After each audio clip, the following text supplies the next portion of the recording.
Up next, Anthony Joshua.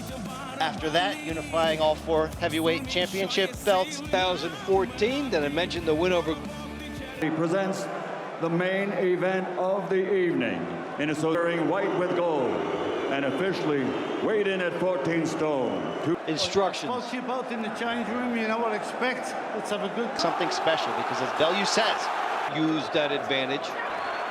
Certainly southpaw Belleu, orthodox, potentially for Belleu with the right hand.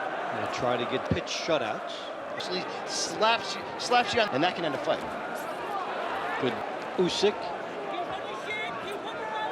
This is a close to the vest opening. The Chester crowd not happy with the lack of activity. But in the first round, it's a discussion of terms. Teach, you can't train for. But if you listen to him, he's trying to get his fighter to land that right hand. And into round the line. Usyk, king cruiser. Same height at 6'3", but Usyk a 4-inch. With it, he hasn't thrown those 40. Think about necessarily prepare for or spark come at you from such awkward angles. Also tremendous hand. Arm way out. Get through that, you might have to knock it away to try to get inside, and that was a good sneaky stand by Belleu. You talking to him? He's talking to him, Dave. Has to get into his head. This is how. Certainly a lot of chess mentally. Let's see how Usyk. Usyk goes right back to the jab, and what to do off of that.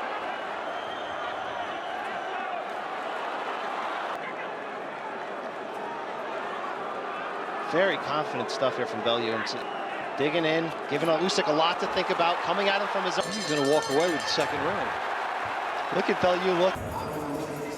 Can't say I'm pretty surprised here to see how well he was able to make Usyk mix and then come back with accurate punches.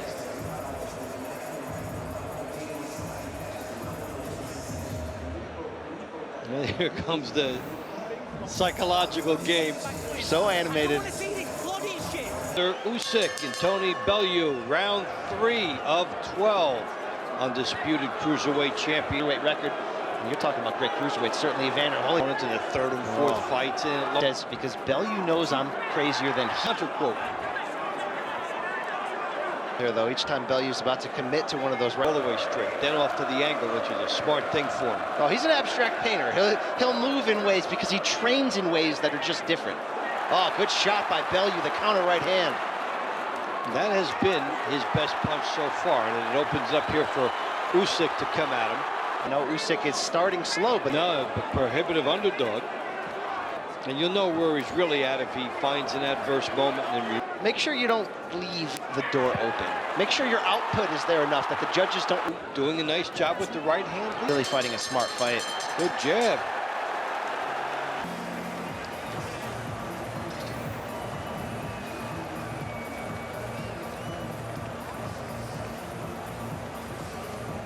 Some good work by Belleu with that right hand lead here. Look, let's not bury the lead here. 3 rounds in, Tony Bellew is not only alive, he's well in this fight, and not that we expected him. We start round 4. Oleksandr Usyk, and he said, hey, credit Usyk for bringing the titles to being at this moment. He just got nailed with the left hand. And then he tries the gunslinger mode. Things getting a little wild in there. Usyk, though, starting to connect. Good right. And now Usyk. Excuse me, clean lead left. Back comes Belleu. The jab by Usyk, and then he tried to get the left hand in, but Belleu to him. Usyk's playing those angles really well. He's catching Belleu off. Belleu is leaping right back into the frame with those right hands. Left hand by Usyk, and lands another good one. Accuracy. Consistently answer. Whatever will come back. And now Belleu throwing. Tell you what, if Belleu can have rounds like this, he's going to give himself an argument.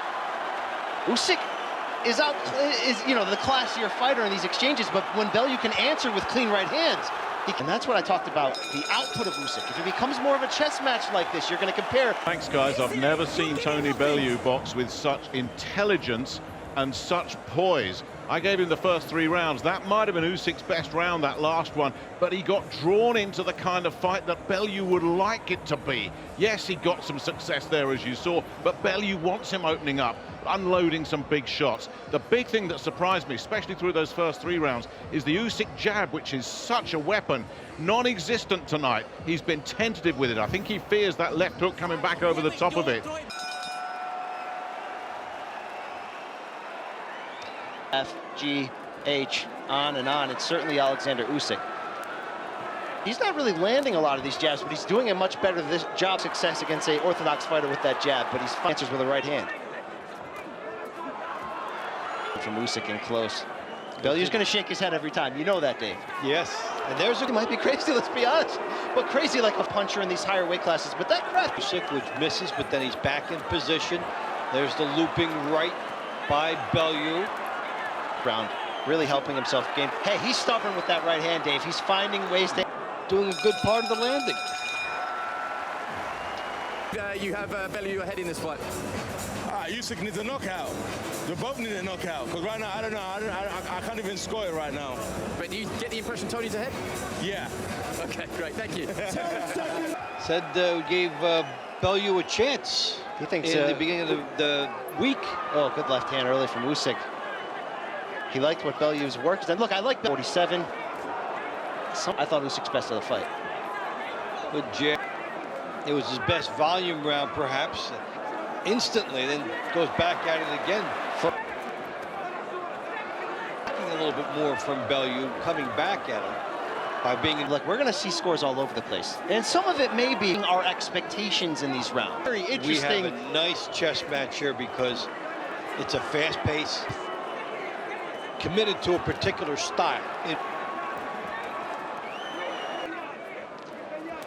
If you commit to it, again, you know, activity can sway. So you keep up this dance for 12 rounds. I'm not sure. If right hands like that and remind the guy coming forward of what you can do, it's important. One more time, the trio, the triplets, right hands. Belleu finishing strong. Right. You look back at the start of this fight, that intense glare from Belleu, the counter right hands to get Usyk's attention. Although Usyk's been able to increase his output, those counter punches are still there in ways that I didn't necessarily believe would be at the midway point of the fight. 10 seconds. Yeah, that's a solid. Easily. Second half of this fight. Belleu, 30 wins, 2 losses, 20 knockouts. Oleksandr Usyk, 15-0 with 11 knockouts. He's this for you. Glad you're enjoying this intriguing. You could certainly go as far as giving Usyk By guy who's been stopping everybody, but his game is craft. And I think if you look of Latvia, there was so many lead right hand and giving Usyk more opportunity to work. You see Usyk, his brain forever Cutting off the ring, staying outside weight. This is a good way for him to try and outpoint Belleu. To see that combination coming, knowing the end game of it. Foot right back on the pedal. Usyk has sneaky power because he doesn't always throw full speed, because he doesn't always need to. Sometimes there's setup punches, and then you. This is your last fight.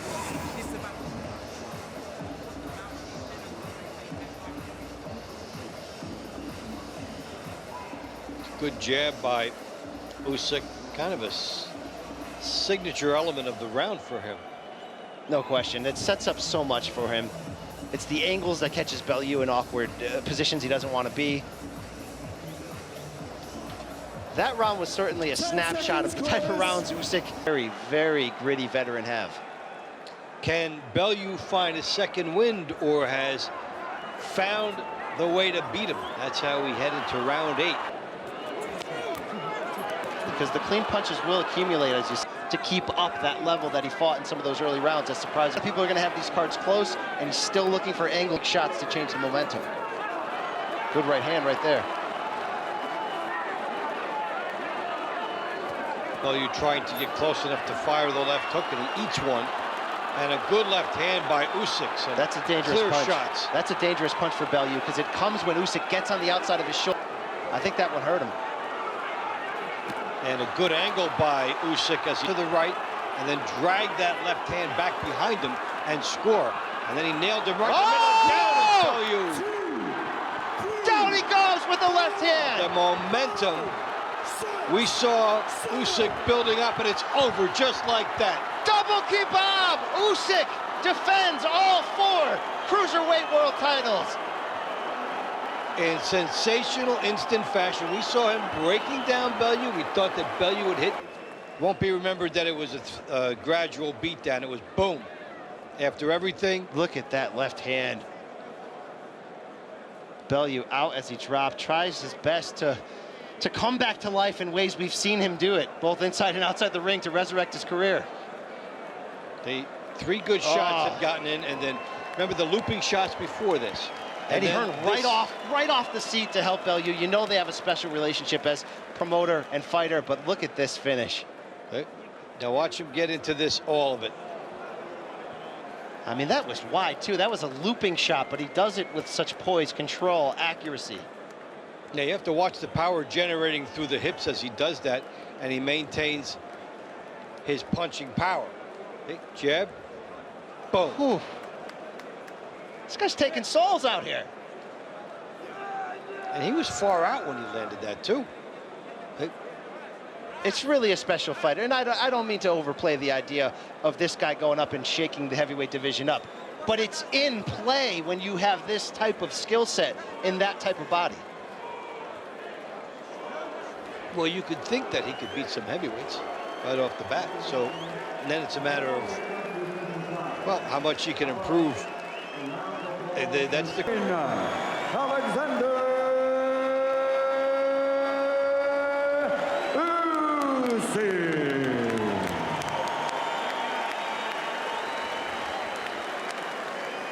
Where do you end the superlatives? Can we go to the level of what the great Larry Merchant said about Manny Pacquiao after the Cotto win? Usyk, we knew he was great coming in. He's better than we thought. He might be bordering on that. I think he might